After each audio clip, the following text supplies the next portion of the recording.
This is actually not a full novel. It is a novella, so it's a nice and quick read, which I said in my last review, I like some of these quicker reads on the days that I've been super busy and don't have a lot of time. So it's not a whole lot. So you could read it in one night. I did. But this is by Ben Zakhary. And it's great because he is actually in Christian ministry. So he's got a good background story, and he's got expertise in the subject matter. I feel like even if you are not a Christian or if you're a struggling Christian, this book is still good. I fell in love with it. Like, seriously, this is the very first time that I've reached out to an author. Usually they send stuff to me and reach out to me, but I actually reached out to him and said, hey, I loved your book. I want to review it. Is that okay? Because it just had me in awe. I remember when I was in middle school, I had to read a book called Tuesdays with Morrie. And then I fell in love with that author, and I read his book, The 5 People That You Meet in Heaven. And this kind of gave me that same vibe. Like, it's a much different story, but the writing style had that same vibe to it. It just sucked you in, and you felt a connection with the characters that were in it. And especially right now, this book is very current. It happens to take place in present time, so the pandemic is going on. All these terrible things are going on around it. He includes a lot of the political events that are going on. So you hear the mention of riots and the Black Lives Matter movement.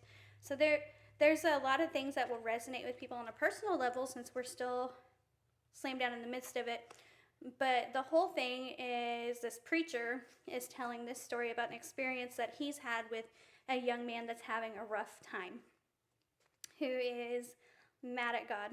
Like, he's lost everything to the pandemic. I won't give you details, but he's lost everything.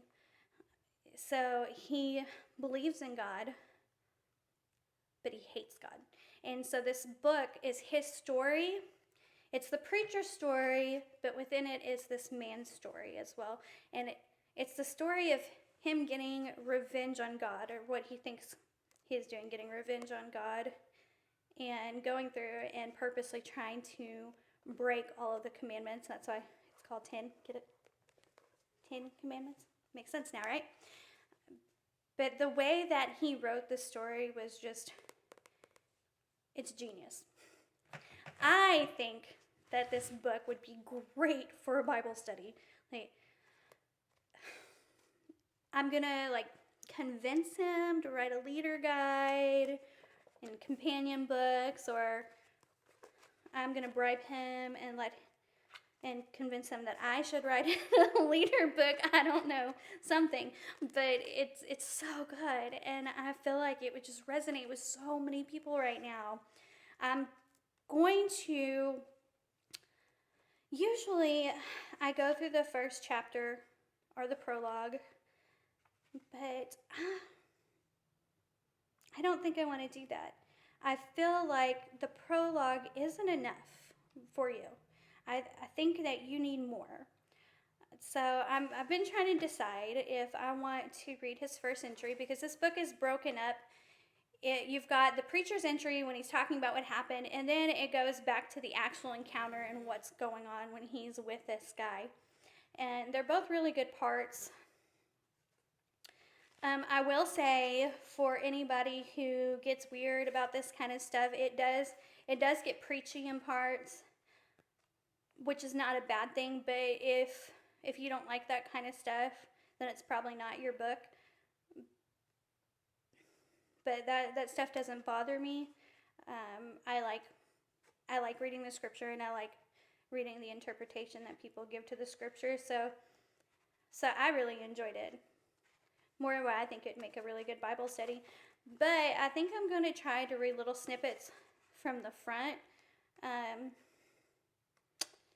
just because I feel like that's really going to show you more about what this story is versus the prologue. Because the prologue doesn't really, it's good, but it doesn't give you the tease factor that I think you need to understand like how good this book actually is.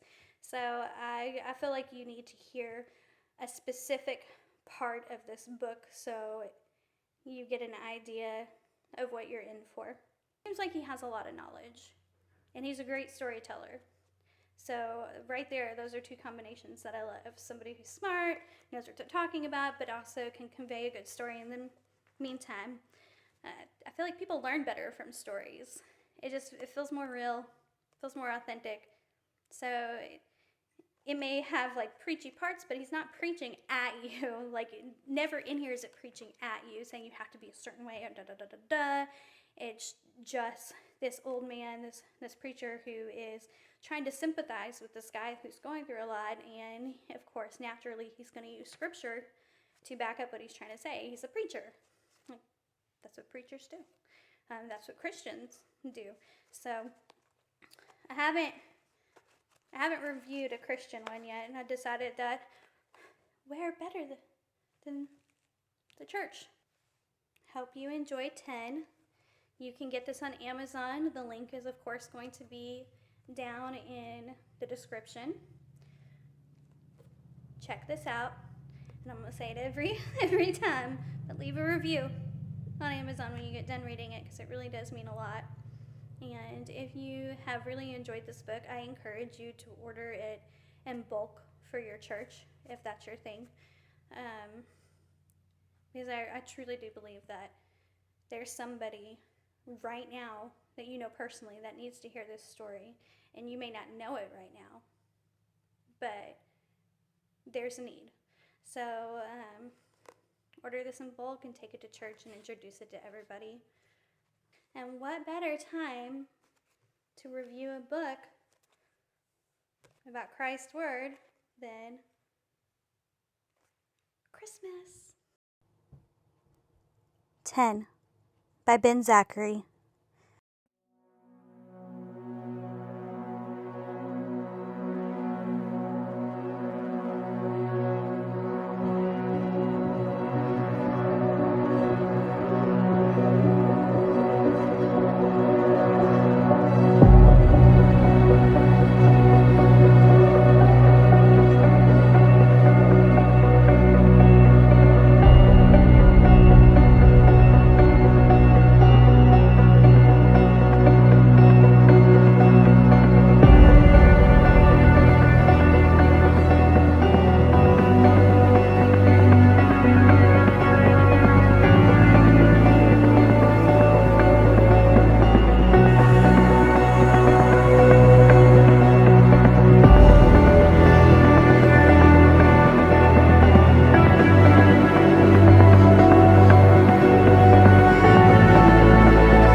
I became a regular attendee at parties.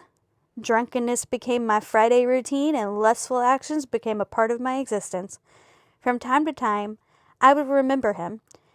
It would bring an immense feeling of sadness and shame, so honestly, I tried really hard to block him from my thoughts.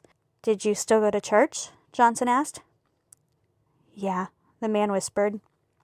I mean, church was in my routine, but just because I was in his house didn't mean I was with him.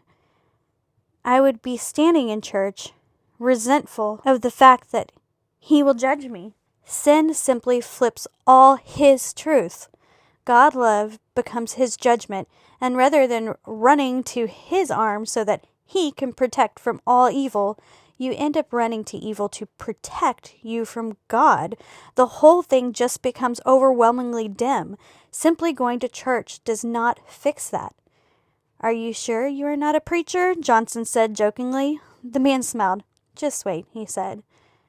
As the unseen smile faded, he continued. "But then I met her.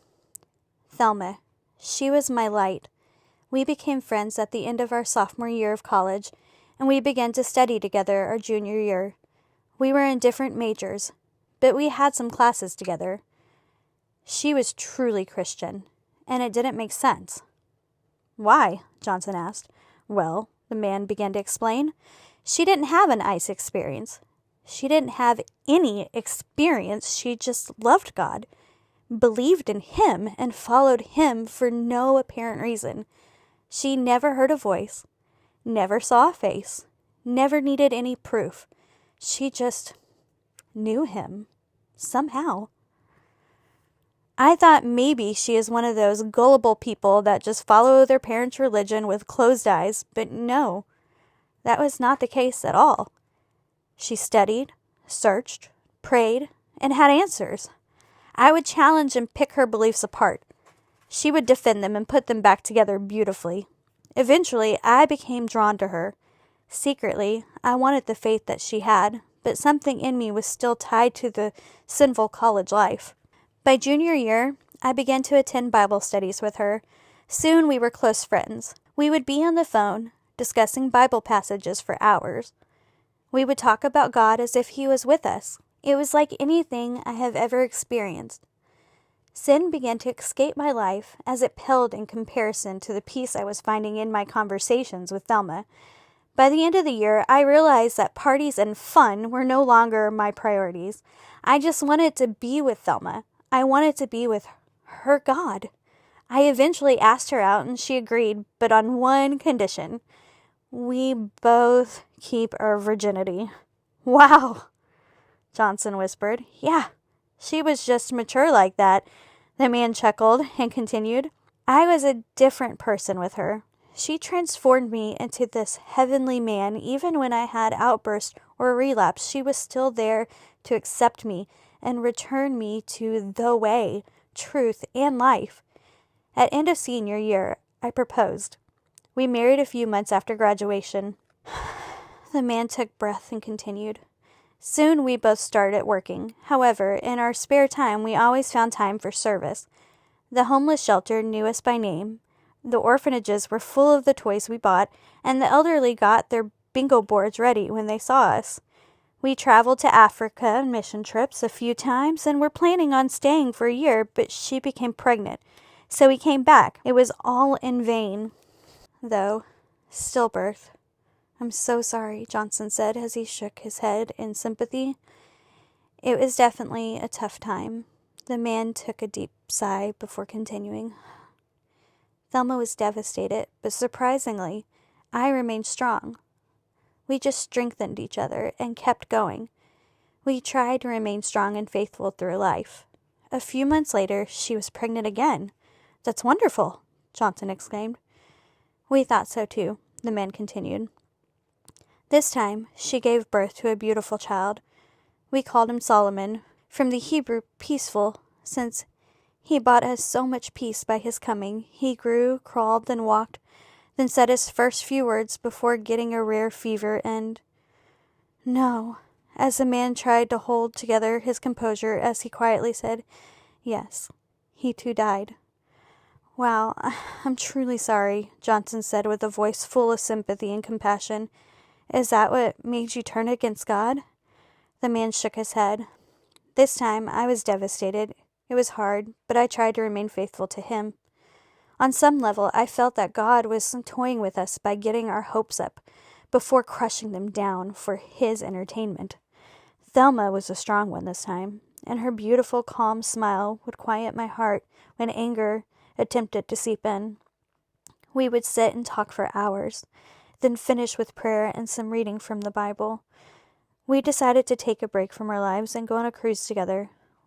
We definitely both needed it. Johnson nodded as he listened attentively. This all seemed surreal to him. The man in front of him sounded very sincere and emotional, but yet somehow has lost his love. Different scenarios played in Johnson's head as he sat up listening attentively, trying to figure out what would happen next. The man continued. We went on the cruise and hurried back after. Pregnant again? Johnson asked. The man nodded.